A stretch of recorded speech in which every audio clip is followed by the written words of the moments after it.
Alam nyo ba na ang pinaka-successful na scandal recovery sa showbiz history ay nangyari sa harap natin lang? Julia Barreto. 3 taon na ang nakalipas, siya ang pinaka-hate na artista sa Pilipinas. Third party daw. Kontrabida sa love story ni na Gerald at Bea. Pero tingnan nyo ngayon, isa na siya sa pinaka-respetadong young actress sa industriya. Paano niya ginawa? Una, tahimik siya. Hindi nag-explain, hindi nag-defend. Habang lahat nagkakasakitan sa social media, siya nag-focus sa trabaho. Strategic silence tawag dito. Pangalawa, pinili niya yung mga proyektong magpapakita sa acting skills niya.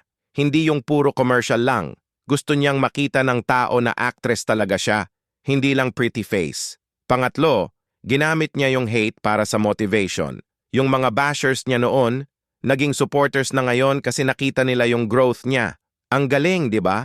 Ginawa niyang stepping stone yung controversy instead na magpatalo.